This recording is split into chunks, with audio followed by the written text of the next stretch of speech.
We are forever learning, one step at a time. As long as the world is turning, I'll be by your side. We'll keep the fire burning, I'll never see you hurt. You know I can't explain it in a way of words. We both know that you'll understand, and you'll see if you take my hand, then I'll go out of my own way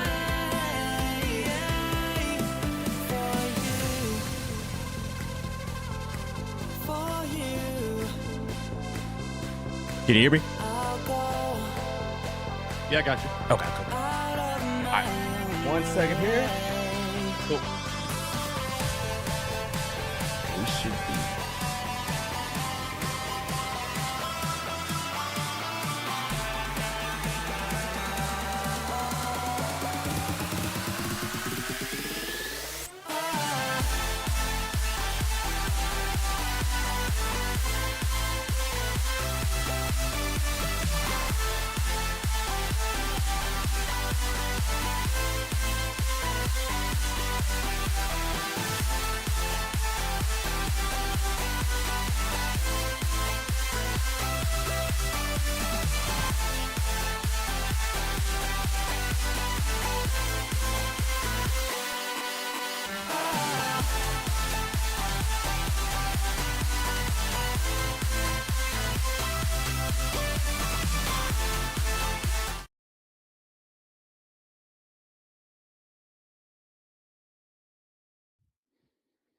Welcome in to the Coach Ty Show, hosted by me, Coach Ty. We have a special guest today, the GOAT himself.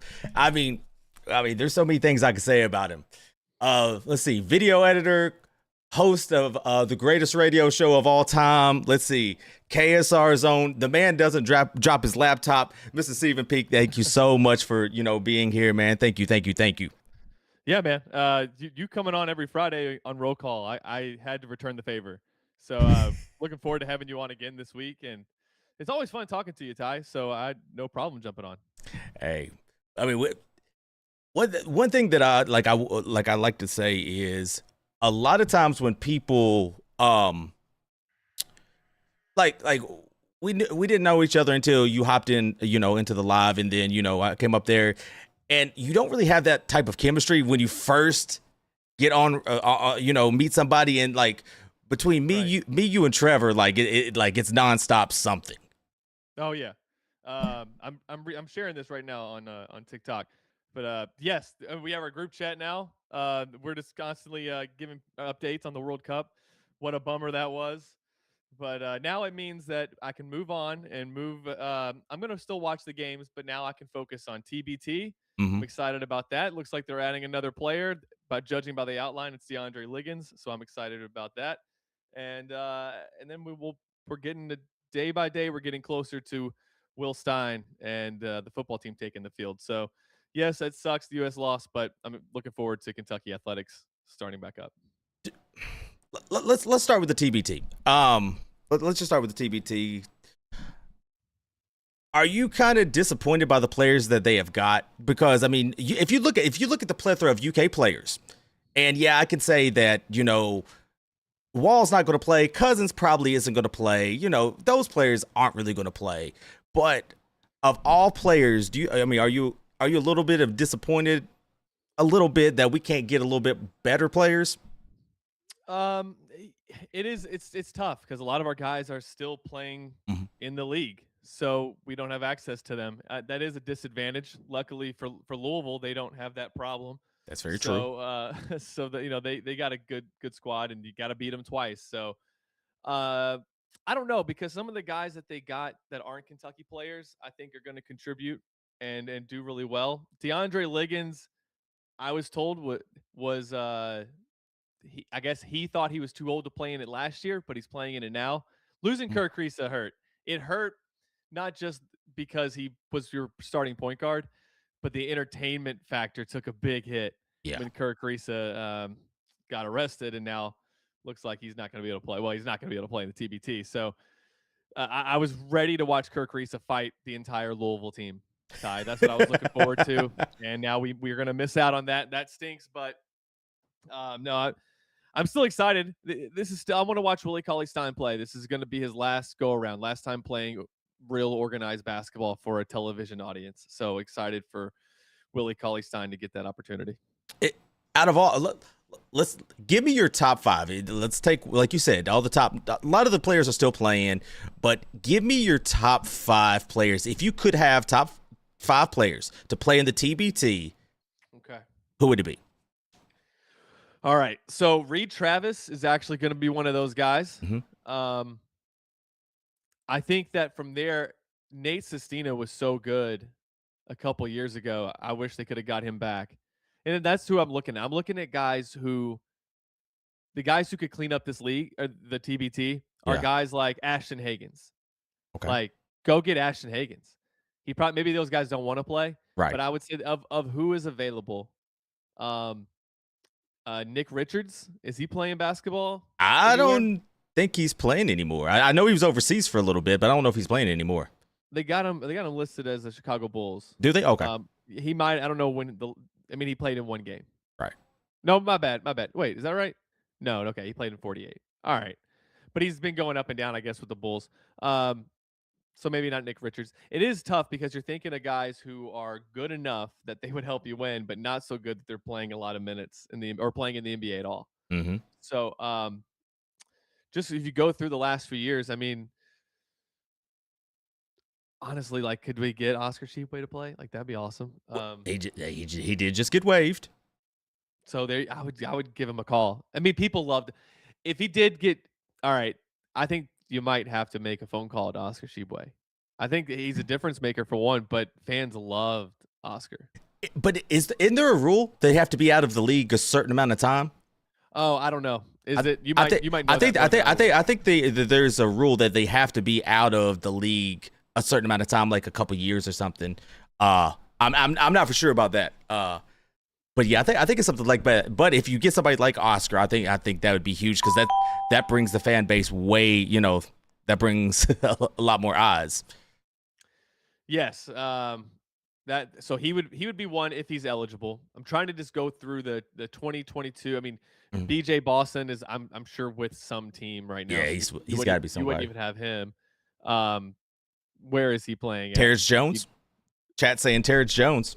Man, I don't know, because like now you're getting into. I mean, I guess so. If Liggins can play, then I guess TJ can play. Deron Lamb. Deron, I don't know. Deron tried to play 2 years ago, and Deron put on a little weight, and it showed. So I love Deron Lamb. Forever love Deron Lamb for his contributions and one of the few guys to play in 2 Final Fours as a Kentucky Wildcat. Yeah. I shouldn't say one of the few. There's been many, but it's still a rare thing. And we forget Deron Lamb played in 2 of them. TJ played in 2 of them. Let's see. If we're going back that far, I mean, Josh Harrelson, I don't know. Is he in shape? I don't know. I don't know if Josh Harrelson's ready to go run 40 at any league. Yeah.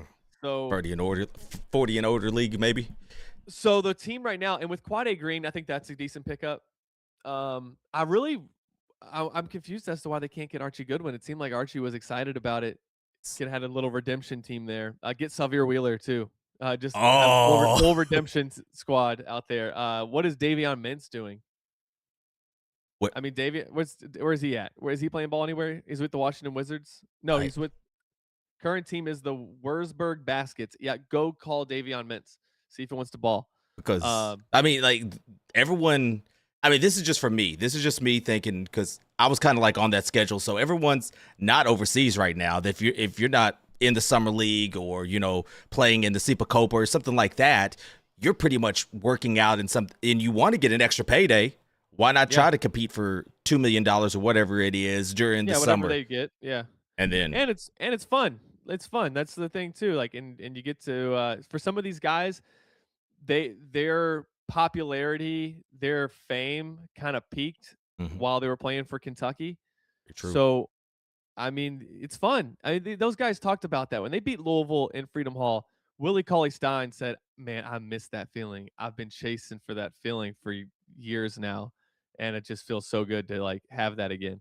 I mean, he was a rock star here, and yeah, he had some moments in the NBA, but it was never like what it was like for him when he was in Lexington, and that's the truth for a lot of these guys. Mhm. So I mean, if I'm as I go through some of the guys who might be available, um, I would say Devin Askew, but he's still playing college ball, I think. Yeah. So He's what, 50 years old playing college ball. I, yeah. I still don't understand that, but hey, go get your Who is bag. on the 18-19 team that's not? I mean, people have said in the chat, Ashton Hagans, and I did say that one earlier. I like Yeah. that. Jermel Baker, I don't know what's he up to. EJ Montgomery, is he playing anywhere?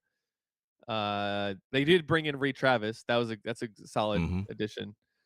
So Brad Calipari, suit up, Brad. Let's go. Oh man, I got a video of Brad dancing in Applebee's eating the sampler. I would love to put Oh yeah. online, but I ain't doing it. This is when he was like an LCA, and that's we was on the Richmond Road. You remember when I don't know if you remember, the Richmond Road had Applebee's right there, like down the street from his I don't house. remember. It used to be. Now it's I think now it's a Chick-fil-A, but yeah, that's where me and him would go to try to just get out of the What's madness. Ty Wynyard up to? Oh, Or Isaac Humphreys? nah, oh. Is that guy still playing ball anywhere? No, ain't no way Isaac's still playing ball anywhere. Tyler No, Eulis. Wait, the Hey. current team, Adelaide 36ers, is he still playing in Australia? Ain't no way. What? Hey, I wouldn't mind seeing Tyler Eulis back in the game. Oh yeah, Ulyss. I mean, is he able to play basketball? Still? I know he don't. had that bad Yeah, rec. I would say he probably wouldn't be. Yeah, we might be getting too far back here because some of these Yeah. guys, I don't know if they're still Hey guys. hooping or not. Sasha No. Kalea Jones, what's Sasha up to? Somebody call Sasha. Someone says Devin Askew is playing in the summer league. Somebody says Andrew Carr. Andrew Carr's got to be. I mean, that. See, if you can get a guy like that, Yeah. if you can get somebody who just got done playing, but he's got to be playing somewhere overseas, right? Well, I mean, he was what's his decent name? enough. What's his name was balling. Was it last year? I think it was. What was the year that Marquess Warwick was on the? I think it was last year. I want to say. Eric Bledsoe was balling that one year. Oh yeah, he was. He was like, he looked like the best player. Like that was. He was the best player. Like yeah. he was just getting what he wanted. I think, but yeah, I think this is exciting. I've lost love with the TBT here recently. I liked it when I used to watch it when the overtime what was it? Not overtime lead. It was the one team overseas elite. Yes, overseas. Yeah, Overseas elite. I remember they won like 4 in a row or whatnot, and then I just kind of like lost love on all of that, and then I was just like, all right. But I'm getting back into it. Still getting into the World Cup. Still trying to stay engaged in the World Cup. You all are keeping me up to that. But yeah, let's talk. Let's transition real quick to our boy who's it goes from La Familia to felony. Yeah, it's a Kerr. yeah, you all talked about this on the on Kentucky Roll Call Monday, and I got my thoughts on it, and I got some strong thoughts about this because of what's alleged that he has done, especially with the cancer patients, and saying all of that. My family, both my mother and father, had cancer, and going through that. So hearing that, it kind of makes me a little bit more angrier than maybe some people, but I kind of and I read that he was in court today. He's out on bond, I think, and he came into the courtroom in a Kentucky t-shirt. Oof. Yeah, he came into from what they said, he came in a Kentucky t-shirt and some blue shorts. I don't know what. It's giving Kentucky bad press, even though it's not even Kentucky's fault. Yeah, I don't appreciate him linking himself to Kentucky here. Put on that West Virginia. Yeah. Put on that Cincinnati. Whatever else. Man, I'm pretty disappointed in Kerr. I mean, everybody I'm sure is. But to say that I'm shocked, I'm not shocked. I mean, I mean, unfortunately, like this is not a very surprising development. I mean, I'm shocked at the severity of it. Yeah. Like But if you said anybody got in trouble with like the feds over the last, like, I'm not saying he's a bad guy. I'm just saying that like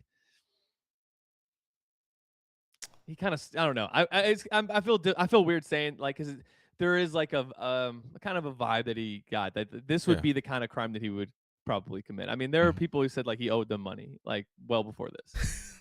So like it sucks. I liked having somebody like that on our side, you know, playing for my team. It was kind of like Rasheed Wallace playing for my Detroit Pistons. Like, Right. I hated if you're a Kentucky fan, you hate Rasheed Wallace. But the second he goes to like your team, if he played like DeMarcus Cousins is another one. You know what I mean? Like you love having DeMarcus Cousins on your team, but you probably hate him if he played for anybody else. Oh yeah. It's just that he just talks trash. Yeah, and, like, beats you. It gets underneath your skin. It's that like nagging, like gnat that just all around your face at all times. So yeah, no, I totally get that. I guess the way it happened. You know what I'm saying? Hearing, what he did, hearing all of that, it's just like, man. And then the notion that it's kind of tying in with Kentucky, even like I said, even though it has nothing to do with it, it's still tying into the fact of he's here. He was going to play for the La Familia. And everything you see, you really don't see West Virginia as much. You see it Kentucky because it's the headline. Well, yes, that too. He's former Kentucky player Kirk Risa. That will get a headline more than former Cincinnati Bearcat.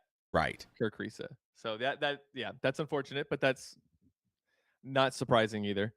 Yeah, I mean, he's gonna do time in prison. That's just a wild thing to think about. And it's just, it's Fed time, so he's probably gonna do what, 80% of it. So I mean, it just depends on what he gets. That's just the thing. It depends on what he gets. What is your prediction on the TBT?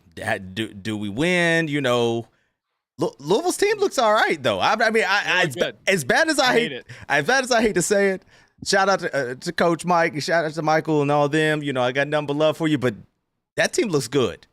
It looks good. That team looks good. They're gonna be tough. That's gonna be tough, Ty. I don't.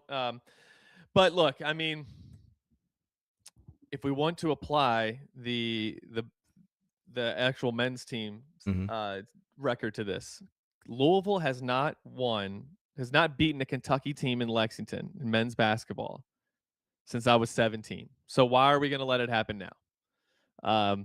That game at noon on July 18th. I mean, it's crazy. We're like, what are you, like 11 days away? If that, yeah. Tip-off? If that. So I'm sure Louisville will be the betting favorite right now. But when the games are going, I think Kentucky's going to win. La Familia, excuse me. I think they're going to win. It might take 3 games. It might take a return trip to Lexington. I assume that they'll do Lexington, Louisville, then Lexington. So it might take that 3rd game, but Kentucky will get it done. They might lose the 2nd game, the one in Freedom Hall, but they'll bounce back in game 3. I got the La Familia in 3. And from there, I don't know. Is the bracket available even? I'm looking. It's a different bracket, isn't it? Yeah, because there's 8 of the college teams, or alumni teams, and then there's 8 of the non-alumni teams. So they'll have their own bracket, but I don't know if they have. I don't think. Okay, well they have the matchups. Oh, there's the bracket. There we go. So from there, it's single elimination for the quarters, the semis, and the finals. So they'll play. Probably, I'm gonna bet Boeheim's Army in the quarters. That's gonna be, and that team has won it before. They won it back in like 20. Maybe they won it twice, but I think back in like 20. Did they win the COVID one? I think. Yeah, they had what's his not Evendorf or what? They had him on the team. Yeah, they had him on the team and they won. I remember that. So from there, I don't know. I mean, maybe you can just take a guess at whoever you'd play after that. But it is weird. Like, you look at all the teams. You got 2 teams from the state of Kentucky. You got a team from New York and New Jersey. And then you got 3 teams from the state of Kansas. And then 1 in New Mexico. It is weird how it's basically a Kentucky-Kansas tournament. I mean, it really is. Like, do you? I mean, you're a sports junkie. I mean, you pretty much know every daggone stat that I know of. That's Trevor. That's Trevor Kelsey. Yeah, that is Trevor, Yeah. but I don't want to get. We're not going to give Trevor any flowers today. I'm not Okay, doing all that. right, No, all right, fair we're enough. not. It's your show. We're not. No We're not giving flowers for Trevor. here. We're not doing any Trevor flowers. Trevor, you can kiss my beige butt. No, I love Trevor. I love Trevor, but Trevor needs to be on that show. But do you think this is the best way to kind of end the summer into football season for a UK fan? You know, football's just around the corner. Do you think this is the best way To do what? I'm sorry. To do the to pretty much like you got recruiting, you got spring football, you got the TBT, then you're going straight into football. Do you think this is kind of perfect for a sports fan? Yeah, for sure. That's what the TBT is, right? We don't. Yeah. It matters in the moment. Mhm. The same thing with this. These things are just to get us through the summertime. Right. Like I like to watch the Cubs baseball. I like the local soccer teams around here, but like they don't have my heart like Kentucky football and basketball does. Yeah. So I one thing I will say, Ty, I don't know if you saw, but Louisville is playing in that Bahamas tournament that Arkansas is playing in.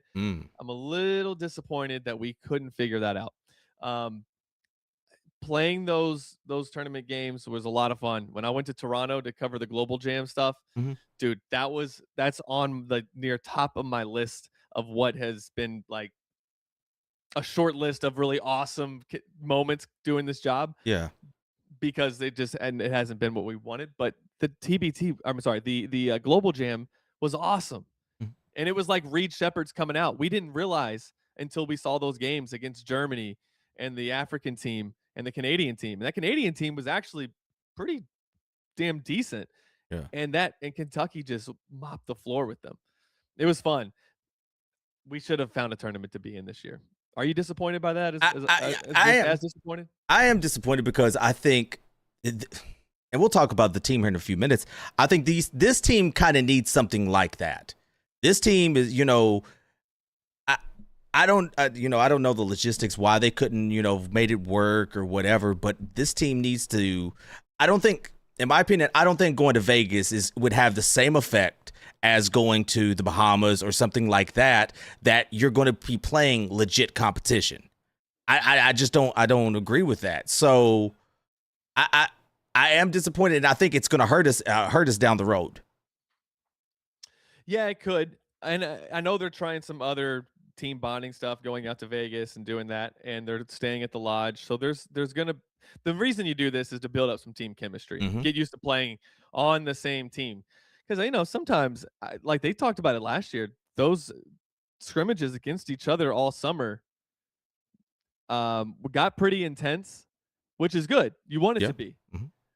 You can also like piss off your teammates over and over and over and over again, to a point where maybe it breaks down the chemistry a little bit. I mean, guys were going. I mean, that's what they talked about all summer, is how hard they were going at it. How Mohamed Diabate and Otega Owe were going at it. I'm not saying it led to any chemistry issues, but last year's team clearly had a problem with that, 100%. and it's not really. It was. Yeah, I think everybody could tell. So I think it would have been good for team building, but Mark Pope has been doing this much longer than I have. My 0 years of coaching would, I'll take his opinion over mine most of the time. I just from a fan's standpoint, this would have been fun because we don't know this team at all, and that this would have been. It's a brand new team, Ty. I mean, Yeah. like who returned again? Malachi and Trent And Cam. and Cam. Yeah. Okay, so this is a brand new team.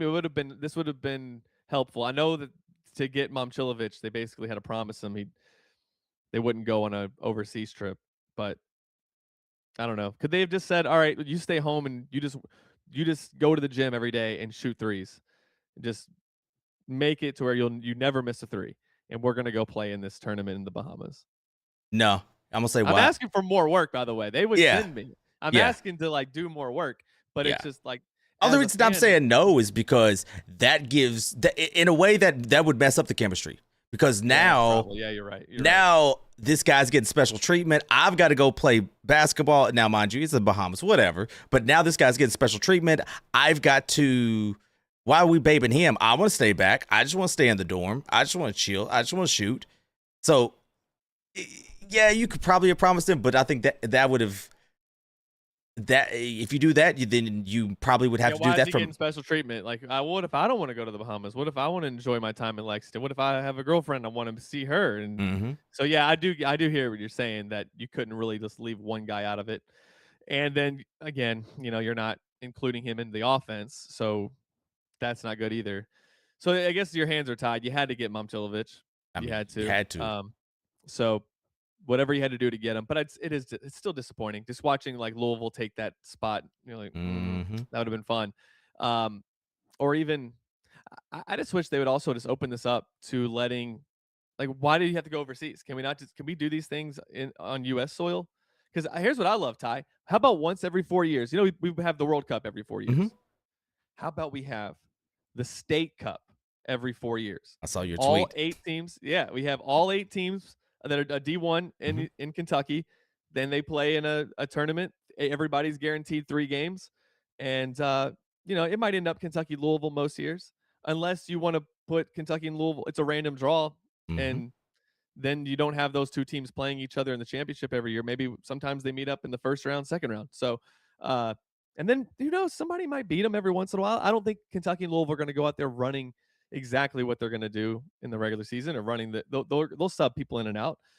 But here's the other thing. What you do is you have that tournament in Richmond, Kentucky, and in Murray, Kentucky, and in Moorhead, and you rotate the host, and that would do a lot of good things for the local economy. 100%.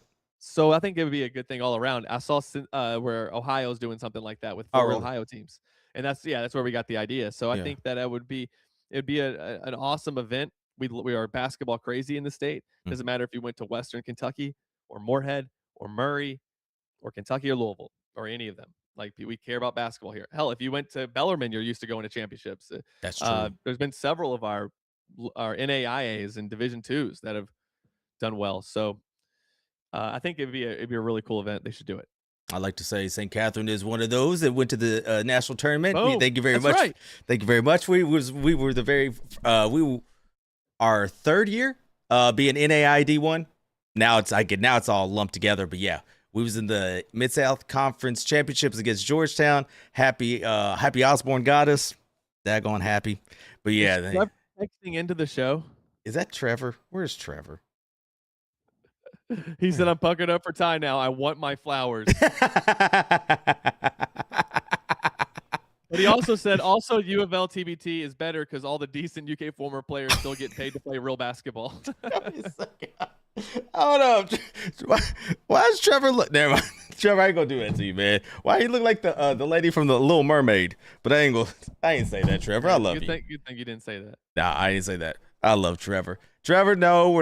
Here's your flowers, man. You know everything when it comes to sports. There you go, Trevor. I love you.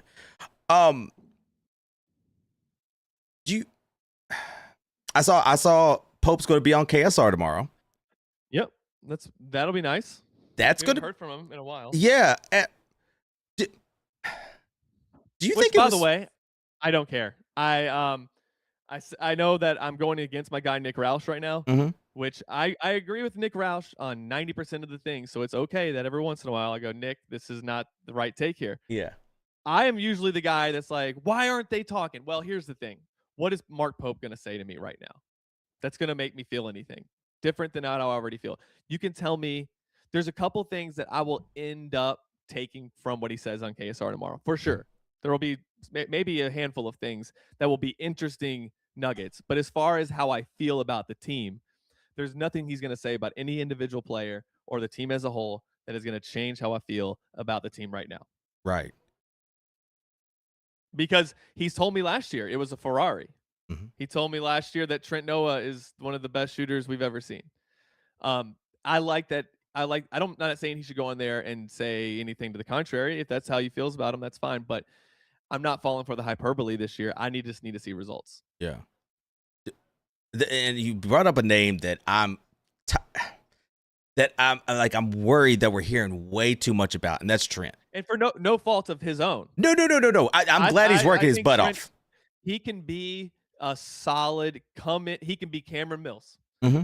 Come in and hit me a couple threes. Just come in and get us back in the game, or give us the lead right here, or just get a few rebounds. get a few rebounds, hit a three. That's what he did against Arkansas. Mhm. But when I'm hearing that his role is, I'm like, I don't know. I don't know if that's the signs that we want, unless he's gotten way better. Because he doesn't. Right now, he doesn't start at South Carolina. So if he's this is just how I feel. If he's looking really good in practice, oh no, that means somebody who wouldn't start at South Carolina is looking really good against our team. Do you get what I'm saying? Yeah, no, I totally agree, and I think we have the same opinion. Like, if I'm hearing, like you said, Trent is trending up, who's the players that are trending down? Yeah, who's not? Because what I want to hear is, oh, Alex Wilkins is so good, he's just torching Trent, or Mhm. whoever. Yeah, Trent no. just can't stay in front of these guys. Mhm. Some of the problems we saw with Trent last year, I would like to hear that. I know it sounds weird, but I kind of want to hear that. Oh, it's a problem that he can't be on the floor right now because of the same reasons because this team's too good. Yeah. This team's too good. It's like 2014-15. We didn't really hear a lot about Derek Willis or Dominique Hawkins Mhm. because they didn't. I mean, they came in every once in a while, did some good things, but the reason we didn't hear about them is because the other guys were just so good. Right. That's what I need. That's where I need us to be. I guess, like I said, I love Trent Noah, and that kid. I watched him, man. He won us a game against Tennessee at home. He was asked to play big minutes against Tennessee on the road. This is his freshman year, and hit a three from the logo. Like, I've seen him do it, and I watch him in shoot arounds, and I watch him in the 3-point shooting contest last year, and just he doesn't miss, right? Yeah. But for some, it's the yips. It's all up here, and he started passing up on shots. He started missing shots, and then he stopped taking shots. So, I think that there's the possibility he can be a help to the team. Do you think? I mean, honestly, like he is a great shooter, but the mental aspect, I mean, how much of basketball is mental? Shooting, especially. This is just me thinking, and this is I don't know. Like I said, you all know a lot more than I do when it comes to like the team and stuff. But it's so much easier to shoot in your home gym, which would be the Craft Center and Rupp Arena. But then when you get around 6'9", 6'8" athletes that are just dogs that are coming at you, and you miss one, and then you feel that pressure, then that starts playing in your confidence. You could play against your teammates and actually be very, very good and kill nonstop in practice. But when you get to play against somebody that you don't know, that's when we're really going to see what you're about. Now, I'm not saying that, he's terrible, and I'm not saying that. I'm just saying maybe he's got to get his confidence back, but the only way you can do that is putting him out on the floor and actually letting him make mistakes. But I think Pope's at a point where he can't do that. You can't let him go out there and miss 5 or 6 threes a game. You just can't. Yeah, he went 0 for February. So, Mhm. that's you can't be on the floor if you're not making shots. I said, like, there was a time it was the Gonzaga game, so who cares? But he passed up a three at the top of the key early in the game, and I was like, Trent, like, you are out there because this is your one thing. Like, this is your ticket. This is why you're here. This is why you're wearing Kentucky across the Yeah. chest. If you weren't exceptional at that part, then you would be at wherever else, right? Mm-hmm. But he's exceptional at one thing, shooting the ball. So never, ever pass up a shot. And maybe he'll get over some of that. And part of it is, sophomore slumps happen. He punched above his weight his freshman year. And really, Travis Perry did for outside of the Alabama games. Travis Perry, I thought, did better than what I expected him to do. So the guys that the positive things we're hearing about Zoom Diallo, Mm-hmm. that's enough right there. If you're a Kentucky fan, to have a little optimism, I think the reports coming out about Zoom. First of all, when we talked to him a few weeks ago, all serious. I mean, just complete seriousness about why he's there. There's no messing around. He is a very serious person, and he talks like the quarterback. And I want that out of my PG1. Right, 100%, 100%. And I go back to the story that you told us on Kentucky Roll Call about how he kind of put media day, the media on pause for a second. Hey, listen, I just lost. Get y'all's butts back on here. We're gonna play again, and I'm gonna win. He had y'all waiting a little bit, and that's what I want to hear. That's my point guard. That's what I want to see. You know, with you talk with Jack reporting on practice and things like that, what is your takeaways? And I don't want to expose what he does behind KSR Plus, but just like little small things that people's hear and stuff like that. Yeah. What do you think? We can go through some of that. You go to KSR Plus. Obviously, we'll get a little shameless plug in to make sure Hey. we cross that. Hey, I'm all here for it. I'm all here for it. But there's several good things. Really, there's I like what I've heard about how well everybody's shooting the ball. Yeah, I mean that if you're gonna shoot 35 threes a game, you need to be able to make right. Some of them. So that's good. And really the issue is right now, and this should summarize what is like several pages that Jack has put on the board. Mm-hmm. They are good. They're like Sweet 16, Elite 8 good right now. They're a top 15-ish team. If they can get the guys who are hurt back and get them and not really have an injury problem this year, mm-hmm. they can get to where the road ends. They can get to where's it at this year? Where's the Final Four? Oh, hold up. Final Four. I usually know this well before here, before we're at this point, but it is in Ford Field in Detroit, Michigan. So I've heard that they need these guys that are hurt, Cam Williams, Frank the Tank, and they need them to come back and then you can start to have some belief in what this team can do, Ty. And I want to see us win something, man. Like I know we're spoiled here, but we are on a 6-year streak of not winning anything. This is very new to Kentucky basketball. This has never happened before. We usually either win the SEC tournament, the SEC regular season, or we make it to an Elite 8. We have never gone this long without hitting one of those. I can say if you hit any one of those, I will call it a good year. Yeah. If you win a championship, I have to call it a great year. I mean, if you win any championship. Do you think we haven't done it in 6 years? Do you think? And I hate you know me. I hate bringing this name up. Do you think with Cal winning an SEC championship, does that put a little bit more pressure on Pope? A little bit, yeah. I mean, I don't know that Cal would have done that if it would have played out the same way. I mean, he got a fortunate draw, but he played himself into that draw. That could have been right. That Kentucky could have had their draw if they just would have beaten Auburn, who they lost on a buzzer beater to, and either Missouri or Georgia, games that they should have won in the Missouri game, which they had won. If they take care of business in those two, it's Kentucky. Yeah. It's Mark Pope. They win it.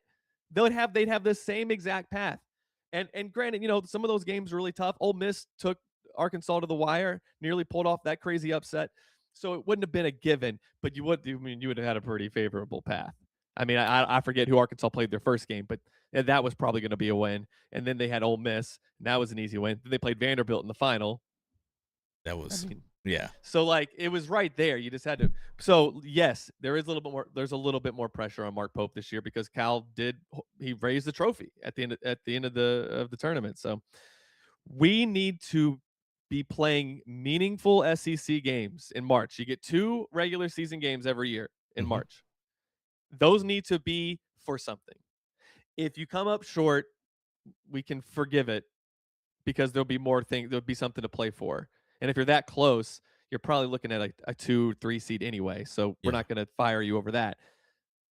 But let's go into those last 2 games, those 2 regular season games in March with like, hey, if we win both of these and Florida loses one of theirs, we get the SEC championship. So that we got to at least be competing for things. We haven't even really competed for an SEC championship since the world shut down.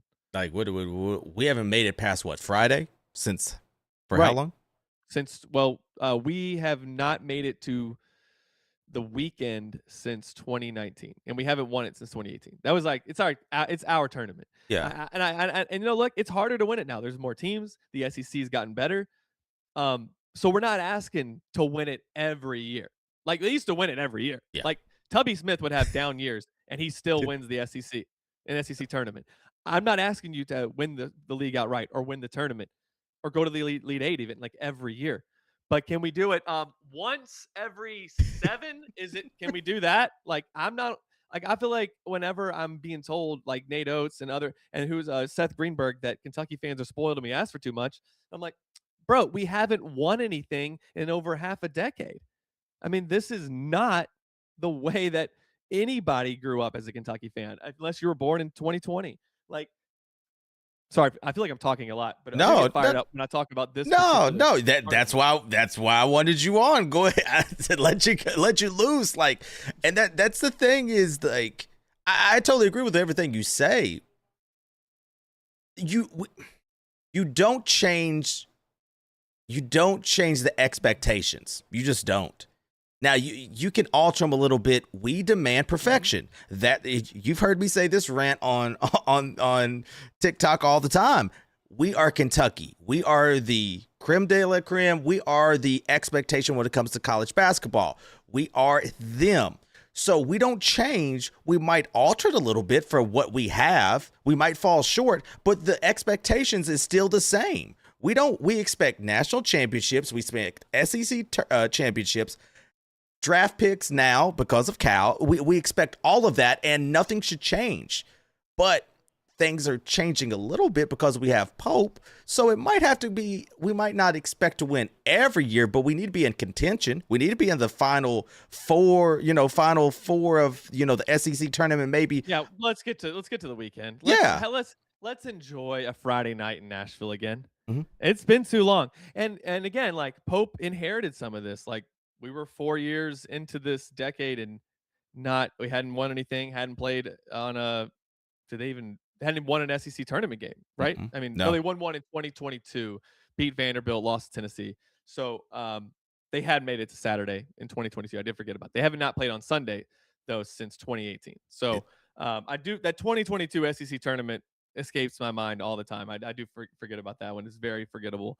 But yes, we have adjusted our expectations some. And there's Kentucky fans who say we should never do that. The expectation is we go to Final Fours or bust. I mean, let's be a little realistic here. Like That's Final Fours are pretty rare. Like Yeah, UConn's 100%. got their run going. UConn's in my lifetime probably the most successful program, but that outside of them, like Duke has had the best team the last several years. They got knocked out in the Elite Eight. I mean, as a buzzer reader, but they haven't Still, won a title. yeah. I mean, didn't make it to the championship. Should have 2 years ago. Should have made it to the title again this year. I look at Coach K's 2019 Duke team, one of the best Duke teams I've ever seen. They get beat by Michigan State in the Elite Eight. So like doing that is very very hard. But again, not winning anything for 6 years is just not at all. That is not reflective of what this program has been. And Kentucky fans are right to be upset about it. And that is why there is more pressure. Mark Pope inherited a 4-year stretch that is unlike 4-year stretches in Kentucky basketball. Seriously. Like Mhm. even the only 4-year stretch that was similar were the last 2 years of Tubby and the first 2 years of Billy. That's it. Oh yeah. Because otherwise, even in years where we got knocked out of the tournament early, we won the SEC. Mhm. Like even when Tubby got knocked out by UAB and Squeaky Johnson in 2004, like he won the SEC. He won the SEC tournament. You- So Do you think Pope feels it? oh yeah. Think Oh, he yeah. does? Yeah, he knows it. He knows it. He felt it last year. I mean, like I said, that Michigan State game was obvious. He knew, oh God, I screwed up. Mhm. Like I screwed up and I'm screwed because Jalen Lowe's gonna be playing with a shoulder that could pop out again in any second. Yeah. He knew like this is not good. So yeah, he started feeling it then. The honeymoon was kind of over for him then, and it hasn't gotten a lot better since then. Especially this year, do you think that's why he's kind of stepped away from the media a little bit on, Hmm. talking and, I still think when he does talk, sometimes he says a little bit too much. That's just my thought. I've read into a little bit too much probably at times, but like, the SGAs, he kind of, I don't know if he's trying to, hype the players up or Yeah. whatever. And if he is, great for him, but there's other ways to do it. You don't put that out in the media, and now everyone with the fine-tooth comb is looking at people saying, hey, listen, he said you're going to be this, you've missed 12 shots, cheers. You know what I'm saying? Like, I think I do like when he goes quiet, but then again, I don't. I wish he would find that fine line. Can we at least agree with that, with the fine line of what to say and what not to say? Yeah, and that you're right. That is part of the problem. I mean, part of the reason he doesn't talk to the media is because, for one, things haven't been great, Mhm. and so every little thing he says is being not by the media necessarily. I mean, although, like, yes, but um, but by the fans. I mean, Yeah. they are the ones who they're the ones who get the most frustrated Mhm. at some of the, because there are some like whoopsies being done in press conferences. So I think actually he should do more because he needs a few more reps. But he's trying to hype his guys up, and I think, okay, so let's go back to the Trent Noah thing. Okay. There's two things that can happen with that. Mhm. When you talk about a player, because maybe you're trying to instill confidence in him, or maybe like it is a cool story that he's, a kid from Harlan, the 606, the mountains. We don't get a lot of players from there anymore. And everybody remembers the guys from the 92 team. Yeah. Richie Farmer and John Pelfrey. So like I get that, and I get like kind of leaning into that, but like then did you put too much pressure on him? Did you give him an expectation he was never going to live up to and always was going to disappoint people? Or if he's not really that and you don't play him like you didn't against Louisville, people are like, well, why didn't he play? Well, because any basketball person might tell you, Ty, that like, oh, did you watch the game? Ain't no Yeah. way he could keep up in that game. But if you've told me like he's the guy, like he's our best shooter, and we're down by 20, I might wonder like, if he's cleared to play, then why is he not out there? We need threes. Right. But Like, I mean, that's where that can backfire. yeah, no, 100%. Like Joey said, Pope needs to learn some stuff. When Noah is sitting on the bench, some questions are going to be asked, and I think that's where you get it at. That Yep. you say something like that, and then now they're going to ask you, so why is Noah on Why the isn't he playing? bench? And now what's Pope going to say? But you said at the beginning that he was one of the best shooters, so why is he not out there? Now you can say he can't create his own shots. I don't. If you're a shooter, you shoot. Let's go to the NBA for a second. When you are paid millions of dollars to bend your legs, follow through, and hit a shot, that's the position. That's what you're supposed to do. He should not have to create his own shot. The other players like Zoom and all that should be able to create opportunities for Sure, yeah. him to make his own shot. Now, it's up to him. If he misses, that's on him. But he's got to have that opportunity to miss them. And if Pope can't do that for him, you're setting that young man up for failure. Yeah, and the thing last year is that guys did not sag off when they guarded him. Mhm. You were speaking about gnats earlier. One just flew right in my face. Guys did not sag off on Trent. They stayed on him. Mhm. What is the deal? He wants to fly right at me. I've killed so many of these with my bare hands over the last week. It's disgusting. It's the heat. It's the Yeah. heat. They're bringing them out. Yep. But yeah, so like, so they're guarding him. They're making sure that they don't leave Mhm. Trent to even like really go help, because like they didn't trust in Ortega's ability to shoot either. So they sagged off on him. And said, "Oh, you beat us from 3," and left open in the corner. Ortega actually shot somewhere like 33 to 36%. Mhm. So that's actually like pretty good. I take that really all day if you could promise me that. But the whole offense stopped working really when Jalen Lowe went out, and that put everybody. I mean, that screwed over Trent a little bit. It screwed over Jasper a lot. I really feel bad for Jasper and how last year went. Um, for one, Jasper was always going to be, I think, a role 10 to 12 guy, like Mhm. 10, 12 minutes. Like Yeah.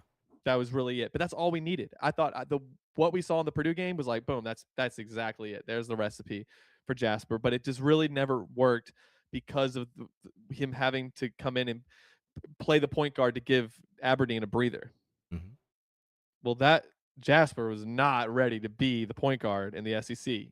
He Was got it? bullied and got his pocket picked too much. But that's not his fault, really. I mean, it is, but it's not. Like he wasn't supposed to be in that position. So I mean, the we've had this got to avoid conversation. injuries. Got to Yeah. avoid injuries. No, you're right. That's I it. mean, we've That's had it. this conversation, off radio and everything. Like, I, I understand when people say that it is his fault, but like I go to say this: if you're an accountant and that's all you've known, and the dude's like, "Hey, I need you to go fix a washer," you're not gonna be able to do it.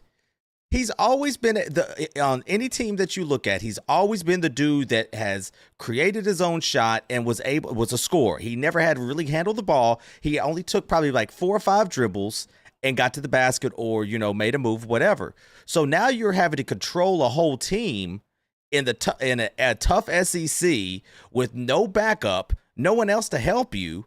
It's going to give you the blues, and you lose your confidence.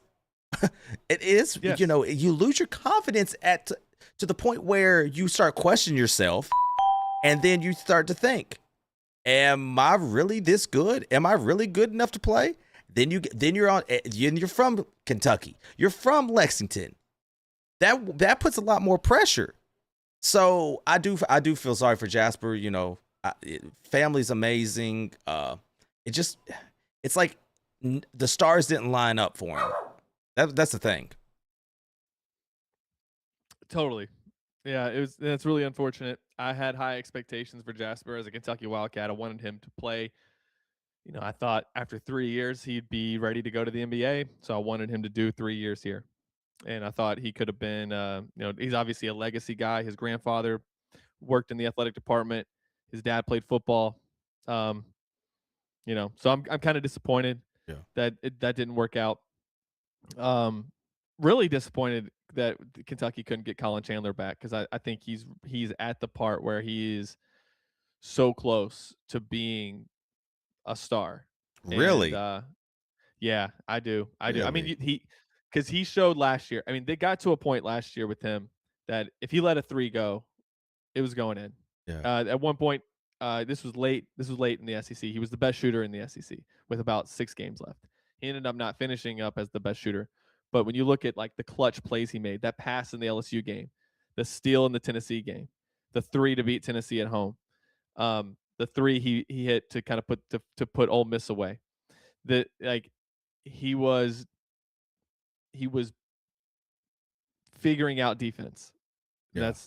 He wasn't a good defender, terrible ball handler, but figuring that out a little bit too. And I try to keep in mind most of the season, like he's doing all this. He is our most consistent player. He was. I mean, there were times early on where I didn't think he was playing very, very good at all. But Right. once he started figuring things out, once shots started going in, like I was like, this guy is like gonna be so good next year. Unfortunately, now we're gonna watch him do that for another school. That was a big loss. Do you think we was ever in the running for him? I think the story is his wife was just like ready to go. And Yeah. honestly, when Calipari would say that this isn't for everybody, Mhm. he wasn't just talking about the kids. I mean, I think the Kentucky basketball thing, and for Colin Chandler's wife, who didn't understand it at all, Yeah. like she didn't get it, and then she's living here, and they can't go anywhere. Like, you're Colin Chandler, you're a Kentucky basketball player, you're a starting Kentucky basketball player living in Lexington. Like, you can't go out. It's different. And there's a lot, and if you lose, like there's a lot of negativity around, and especially you're on social media, she's on social media, like I'm sure she sees it. So like when Cal said this isn't for everybody, it's like, look, you might be able to handle it, kid. Mhm. Can your girlfriend? Can your parents? Like, that Yeah. that is part of it. I mean, this is you've been watching soccer. Mm-hmm. Kentucky is a Premier League fan base Mm. that watches college sports. Mm. We're pulling for teenagers, but we have the passion Yeah. of Manchester United and Arsenal, and like this is such a big part of our culture. It matters so much to us that we put, because listen, Ty, I've said this before. We're not just asking them to win games. We're asking them to make us happy, Mm. and that is a burden on the backs of these 18 to 22-year-olds. And basketball is such a much more intimate sport. They're not wearing face masks. You know what they look like. Mm. There's less players. There's only 5 on the court at a time. And so like it becomes kind of personal in a way that football only really does for quarterbacks and kickers when they miss. Yeah, that's true. You said it best. Like this isn't for everyone, and you can look at it two ways. You can look at it two ways: is with Colin and with Jasper. I think it's more Colin than Jasper because I think we got to see two sides of BBN that was. I love our fans. I think our fans are the best fans in the world. But sometimes I think, and this is with any college team, honestly, they kind of overstep it a little bit. You have some fans that just do a little bit too much, and I think sometimes less is more. But we demand perfection. We demand so much from these players, and like you said, his wife didn't understand that. Some of these coaches that were getting ready to come in and they got to see how crazy these fans are telling their flights and stuff like that. It's like, wait, whoa, is this what we want every single day? To be the Kentucky coach, you have to be the governor. You got to be the president. You got to kiss the babies. You got to do all of the things to make this fan base happy, which Cal did for a while. And I think Pope gets too. Pope totally gets it. But I think Pope gets overwhelmed a little bit too much, a little bit at times, especially, doing so much, getting pulled in every direction. I thought Cal, his first couple of years, really got it. Yeah. I think Cal got it. I think that I think he got it up until he left. I just think for whatever reason, he was loyal to some guys that really weren't serving him the best. And he lost a little bit of his fire. It is a job that requires so much energy and passion. Like you said, you have to do you're expected to be at all these places. You're bigger than the governor when you're the Kentucky basketball coach. Same thing in like Alabama football. Unless you're winning all the time, then it's a 10-year job. And basketball is just like football, Ty, and I always say like the better team wins more often in football.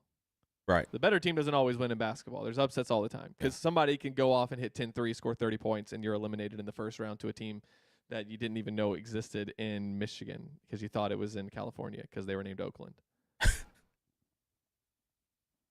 You got a point. That stuff just happens sometimes. So I think it's a 10-year job at max. Rick Pitino's like the only one who like had success and said, "All right, I'm gone," and he left us all wanting more. And he's the only one to do that. Everybody else we kind of like, "All right, you did fine for a while, but it's time to go." They did the same thing to Rupp in 72. Like they were just like everybody was done. Joby Hall, everybody was done. Let's move on. Sutton got ran out, and Pitino was the only guy who left on a high with the fans. So I'm hoping maybe Pope figures it out, wins a couple titles, and then by the year 2034, he's like, appreciate the time here, and gets out. I like your, I like your positivity with that. That's great. That's great. Great job on that, man. Great job. Hey, 5 coaches have done it. 5 of since Adolph Rupp, was it only 2 of our coaches have not won a title, Sutton and Gillespie. So you're supposed to do it. Yeah, but you got to go to Wheeler's Pharmacy for breakfast. Has he went? I don't know. It's a good question. Like somebody's got to ask Pope that. Like matter of fact, Matt, I need. Can somebody get a hold of Matt and ask him has he went to Wheeler's, please, for us? He's got to go to Wheeler's. That's what somebody said 2 days ago. We've got to get Mark Pope to Wheeler's Pharmacy. Is that what somebody said? Yeah, that we got to get him. Somebody's serious question 4 days ago. Serious question, but has Mark Pope been to Wheeler Pharmacy yet? No Kentucky coach has ever won a title who hasn't visited. That's what I heard Cal say on that ESPN thing that they had. Talking about Pope just for a few more minutes is. I don't want to put you I don't want to put you in a bad spot, but do you believe? No, you're good. I can handle it. Do you believe Pope can do it? Yeah. Do you? I do. What about Pope makes you believe that? Well, it's because I think that he's smart enough to know that when he has a deficiency, he has to go get help. Yeah. He went out and got help. He got Mo Williams. Mm-hmm. Mo Williams is helping him land players. I believe in Mark Pope's X's and O's. I don't believe in his ability to get Jimmys and Joes. Mm-hmm. But with Mo, he's able to do that. We'll see about the, making it. Who was it again that he's going to promote or going to make us one of the assistants? Is it? What's his name? I put it in our chat. Hold on. Yeah, Anderson. Is that who it is? It doesn't matter. I think that he is smart enough to adjust and to make the right moves.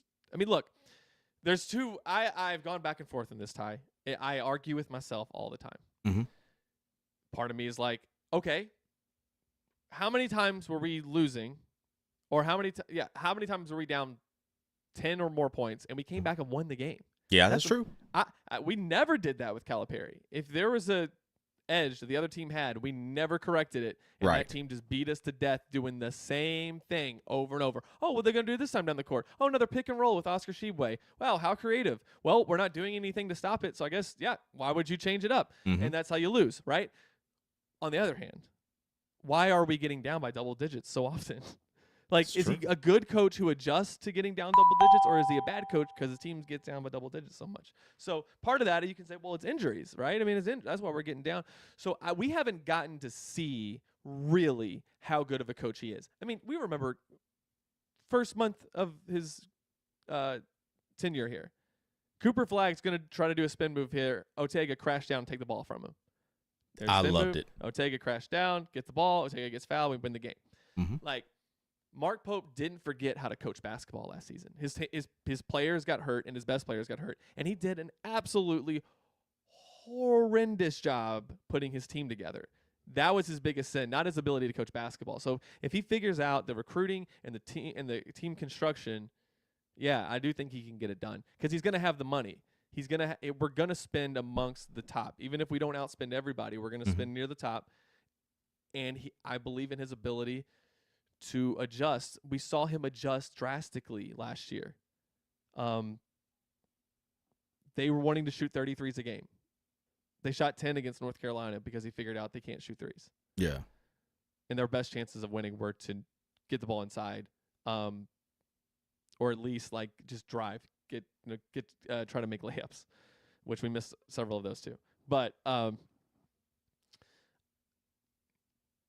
there's also the other side of me, Ty, that's like, well, how can I believe in something I've never seen before?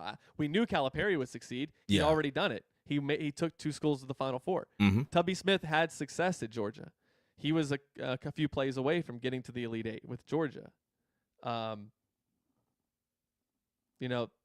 There's Rick Pitino, who had already done it, made a Final Four. So the guys who hadn't done it yet that we hired, well, like Billy Gillespie, who only made a Sweet 16, what happened? Mm-hmm. Well, we weren't good with Billy Gillespie. He couldn't recruit. So, I mean, that's the other part, right? Like, there's the pattern that, like, we should be able to get the coach who has proven he's already done it, or at least gotten close. Like Nate Oates gets close but couldn't get over the hump.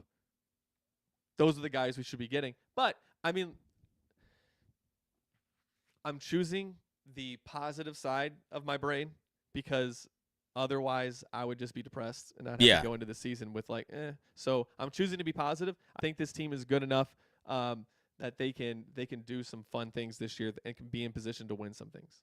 So Well, yes, he can get it done, and he can get it done this year too. I, I need that, like we said this before, is I need that old Pope. Like you said, the first year when he told Cooper Flag's going to spin, I need that Pope, but then I need the dark Pope to stay, though.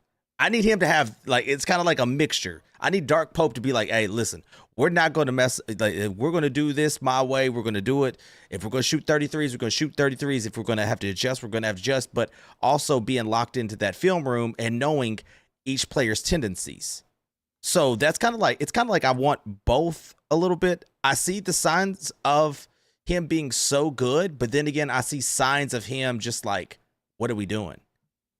Like me, who I haven't coached in like 2 years, watching the game, like, what are you doing, man? Like, why are you doing that? Yeah, there are times when for me, I think it's the emotional side of him that he needs to like work on, because players respond to that stuff. If you're going to try to be the cool, calm, positive guy, you can't then turn into like yelling guy. Right. You know, I mean, there is a time for it, sure. In practice, the game probably isn't the best time to change personalities. Yeah. And if you're going to be ultra positive guy, like, you can't do press conferences like, you know, you just got the news of like somebody in your family getting cancer. Like, you can't do that. Like, I mean, Ty, I'm not even using hyperbole here. Like, he looked like he just got some really bad news in that Michigan State press conference. Like, you can't do that. Your players are going to see that, right? Yeah. I mean, you saw Malachi Moreno looks at him in that clip. Like, he looks up at him like, oh, what's going on here? Right. You've been in, you know, the press conferences and all that. What was the feeling in those press conferences after that? Like you said, it feels like that was it like that most of the season, or what? Like, was it a lot?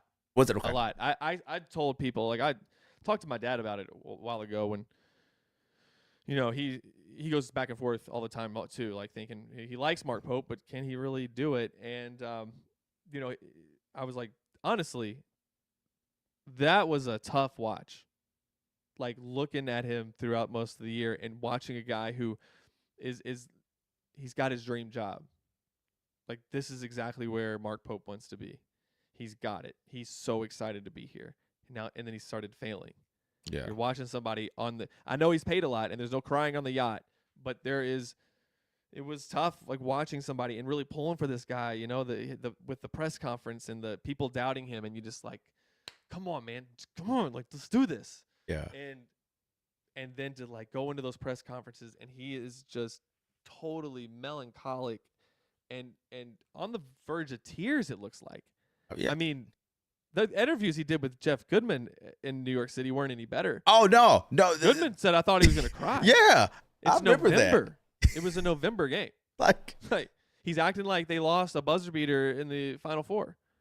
But like, get some of the emotions under control. I think last year it got away from him in that way because he knew and he figured, like, this is probably not going to work. Like, this team's not going to work, and we're going to lose a lot of games, and this is going to get ugly, and it's going to put a lot of pressure on year 3, and here we are. So yeah, he's got. You asked me earlier, is he feeling it? He's definitely feeling it, but I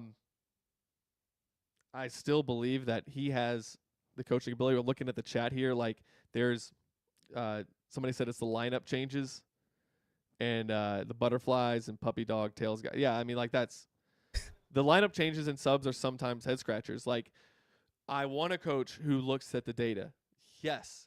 Before that, we had a coach who went with his gut 100% of the time. Then we got a guy who goes numbers 100% of the time. There is, contrary to popular belief, a happy medium to that. there is. Come on. Like, we're worried about the rates and stuff because we track all that stuff in practice. Man, you get in the game, Ty, you played. Come on. That adrenaline in a close game. How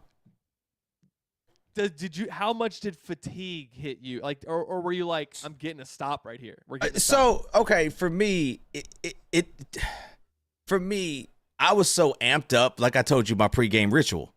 I Yes, chugged a 20 ounce Red Bull, and I did a scoop of pre-workout before every game.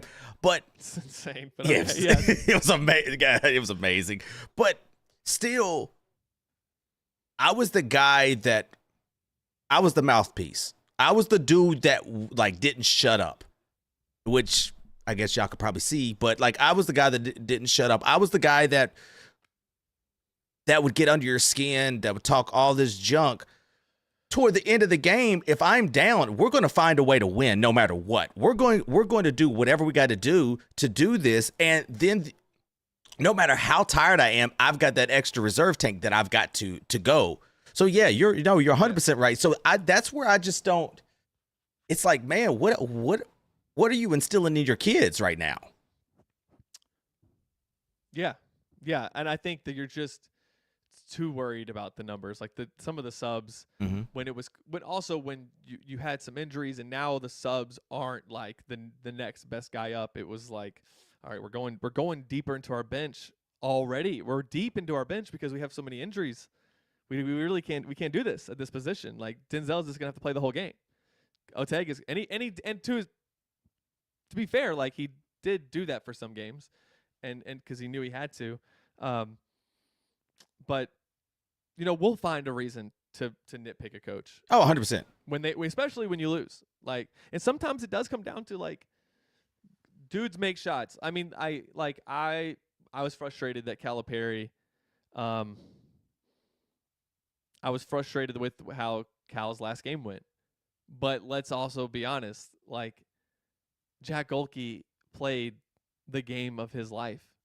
If he misses one more three, Kentucky might have won, and then they escape that game, and maybe they go to the Final Four. I don't know. Yeah, probably not, but maybe. But that's what sometimes dudes just make shots. That's that's the thing that people fail to realize. When it is your night, it is your night.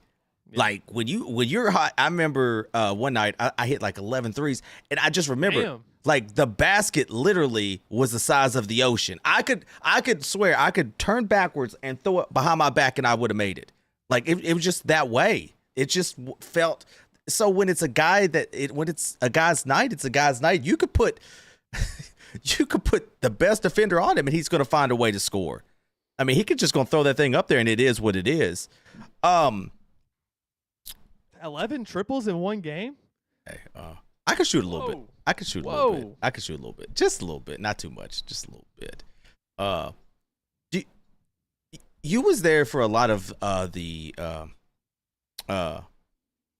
After the game, Jack and everyone would be talking, and I always watched it just to watch y'all's reaction to the games, and to see it was just like, and I don't mean no disrespect, but it was like it looked like y'all was going to the dentist. You know what I'm saying? Oh. I mean, today hated it. I don't know which one I've hated more: is going to the dentist or watching Jack Golke hit 10 threes on my team. It was just like what can you do, bro? I couldn't believe it. I mean, I was just to tell that story real quick. I'm just walking around the arena that whole game, just like, come on, just get out of here with the win. Like at one point, like I've lowered all the expectations of what I think like the NCAA tournament is going to be. Let's just get past this game. And I was in such shock. I remember I took a photo on my phone with like 8 minutes left, and they're down by 4. And I remember when I took that photo that I was like, we're going to lose.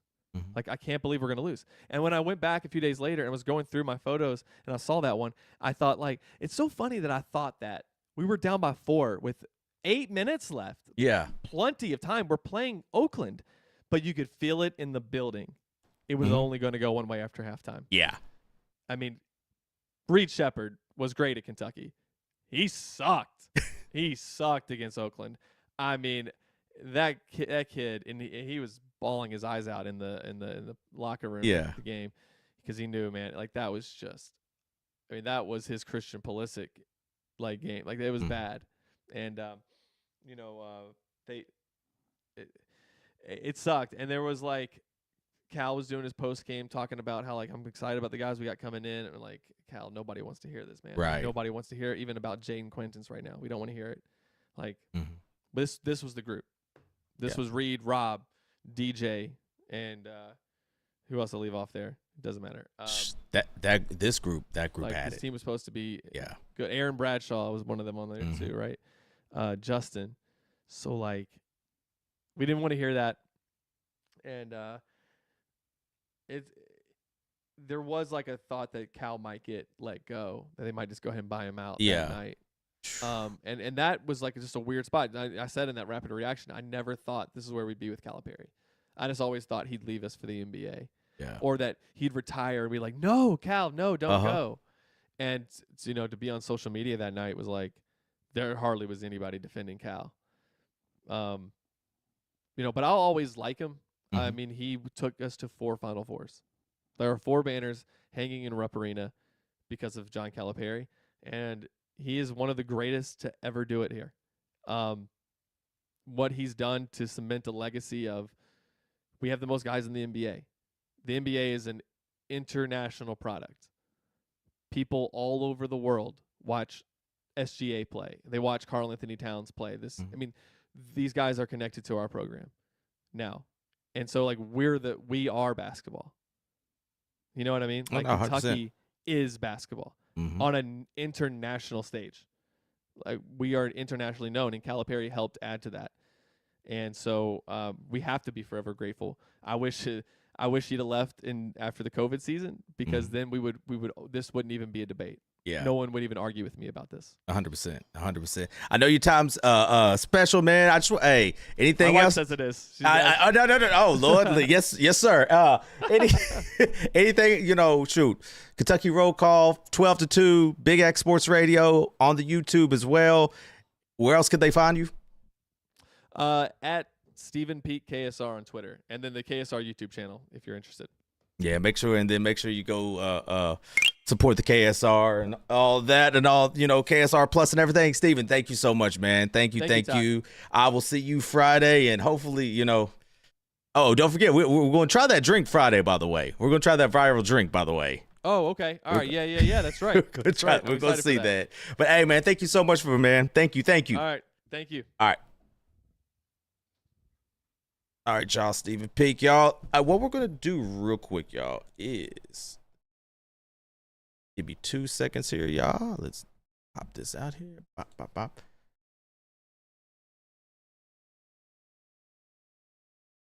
Give me 1 second.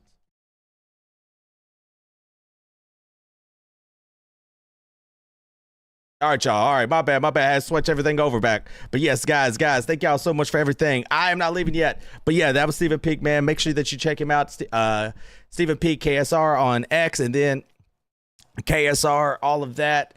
So make sure y'all checking them out. Let me go through a couple of these things real quick.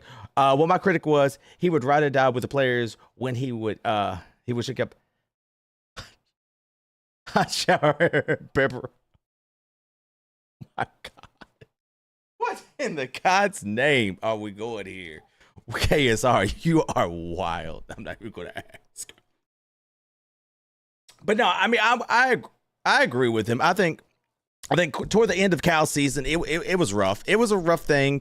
But all good things come to an end. All good things have to pretty much end at some point. Should Cal have left probably a couple of years earlier? Yeah, I would say so. I would say, but at the end of the day, it is what it is. At the end of the day, you're going to what Cal brought to the team. I mean, what Cal brought to the state, you got to tip your hat to. You got to be, you got to, show nothing but love and support for. There is one thing I actually want to do is I do want to read some of the comments on the page where we was talking about what is the best player, what player do we need that is actually going to be most important. And a lot of the comments was kind of crazy to see. Yeah, you need more than that. Hold on 1 second. Let me do this real quick here. Let me find this. I love Cal for his accomplishments, but my opinion after, yeah. Okay, let me ask you this then, Daniel. Let me ask you this. If you was to be given a lifetime contract, which I thought it was stupid anyways, I think you always are going to lose just a little bit of your fire because you know you're not going to be fired. You know, no matter what you do, you're always going to be there. Now, is that the right way to go about it? No, it's not. But at the end of the day, I agree with you. He lost a little bit of his oomph, and you shouldn't be able to get a lifetime contract. You just shouldn't, in my opinion. Let me see here. Give me Big Blue Nation, what's going on? I got a question. My bad, y'all. All right, so I ask everybody, what player needs to step up this season? Let's go through a couple of them. BBN said, I don't think it is necessary, but I'm hearing Mason Williams has been impressive in practice early on. He looks a lot bigger and stronger than people expected. If he's able to make an impact in his minutes off the bench, watch out. This team can be special if they come together. Go Cats. I agree. I think, and from what I've heard, Mason is done very, very well. Mason is actually creeping up that list. And I would rather hear Mason creep up than Trent. That's just my opinion, because of the backup role of the backup position. If he can give us 10 minutes, I think that'd be huge for us. Let's see. We also got Braden. The jury's still out on Braden, in my opinion. The jury's still out. The photo, the video that they had today of him on the Kentucky page, just showing how he's got stronger. But my jury's still out on him. I've got to see him in a true setting. I got to see him in a true, a true basketball, playing against somebody else other than the players. Cam, if Cam is healthy, and I know a lot of people are making a big deal about him and the boot and stuff like that. If Cam is healthy, I think this is his year to actually step up a lot more, to pretty much be able to, show us what he's got. We got kind of like toward the tail end of things to see how good he was. I thought he came back a little bit too early, but I think another Trent, Noah. Let's see. I'm thinking you all forgetting about Noah. He may be the best shooter, and he's a third-year player. I'm still a little bit scared about if he is the best shooter. Great, but I need him to be able to hit contested shots. I need him to be that shooter that if you don't go out on him, he's going to wind up lose. He's going to wind up being able to hit that shot. But if you go out on him, I still need him to hit the shot. Not all the time, but that's just my opinion on him. Mason or Bray, they're both big dogs. Let's see here. If Usman can be a standout starting forward and Brady be a sleeper too. Usman, I mean, hey Ryan, thank you so much for the follow. I didn't. I'll thank everyone for the follows here in a second. My bad on not thanking y'all on the follows. I wanted to keep the conversation going with Steven, man. Always great to chop it up with him. Then we got Zoom, and what you heard was Steven. Zoom's going to take us as far as we need to go. And I love hearing Steven talk about Zoom because he was there, with the media and stuff like that. Zoom just gives me the feeling of a true point guard. And Steven kind of refers it to, the quarterback QB1. I agree. If Zoom is leading this team, I think we will be fine. It's just the like I saw earlier. It's the bench. It's things like that kind of have me a little bit concerned. But we'll see how it goes. If they all just play the way they've been playing, then we're good. I think it's got to be the bench though. Braden and Trent, for example. That's the big question: is how is the bench going to be? From what I've also heard, our guy Jerome. I think we're sleeping on Jerome too. I think Jerome's gonna play a good part, and I've heard some good things about Jerome. Jerome is just doing just enough, not just being very, very consistent, being that person. I think Jerome's gonna play a nice little part. But from what I'm seeing, a lot of people are saying, Bray. I'm seeing a lot of Zooms and all of that. So I think at the end of the day, I think it's gonna be a good thing. I think the season's gonna be fine.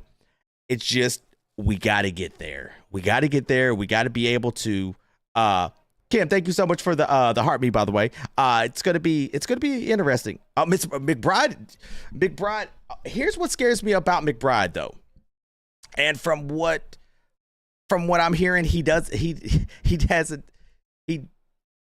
hasn't had a shot that he hasn't liked, and we got to get that fixed now than later, because I don't want him taking crazy shots in the game at a certain part of the game where we don't need him to. But I like the confidence. He did come in, the best in shape. They said he did come into, the summer workouts ready to go. They see, he shoots a little bit too much, but I'm fine. As long as Pope and them can kind of reel that in a little bit. You know what I'm saying? If they can reel that in, I think he's going to be just fine for us.